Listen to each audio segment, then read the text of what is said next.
আসসালামু আলাইকুম গাইস, আমরা আজকে চলে আসছি সজীব ভাই চটপটি ও ফুচকার দোকানে। তো আপনারা অনেকেই চিনে থাকবেন সজীব ভাইকে, একসময় উনি আমাদের সাথে ভিডিও করতো। তো এখন উনি একটা দোকান দিয়েছে চটপটি এবং ফুচকার দোকানে। তো আমরা আজকে সেখানেই চলে আসছি সজীব ভাইয়ের দোকানে, আমরা চটপটি এবং ফুচকা খেতে। তো সজীব ভাই আমাদের কি বানায় দেয় এটা আপনারা দেখেন। সজীব ভাই এই দোকানটা মোটামুটি ভালোই ডেকোরেশন করেছে। গ্রাম সাইডে হওয়ার কারণে একটু মোটামুটি এর থেকে ভালো আর কোনো দোকান আশা করা যায় না। এটা যদিও একটা গ্রাম সাইড।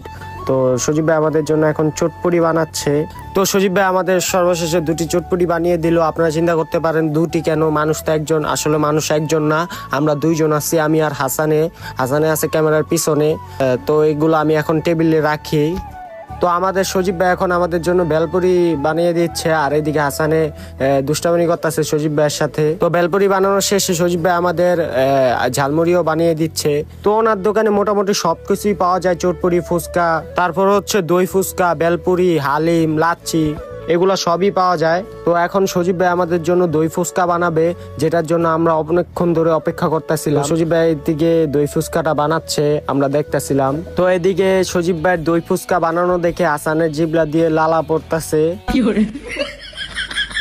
তো অবশেষে সজীব ভাই আমাদের জন্য দই ফুচকাটা তৈরি করে দিল।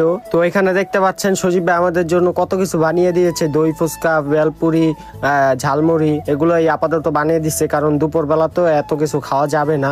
তো আমরা একটু টেস্ট করব সজীব ভাইয়ের এই ফুচকা, চটপটি এগুলা। এদিকে সজীব ভাই আমার সাথে বসছে, আর আমি এদিকে সবকিছু একটা একটা করে ট্রাই করতেছিলাম যে কিরকম মজা হয়েছে। তো মোটামুটি সবগুলোই ভালো হয়েছে, খাইতে ভালো ছিল।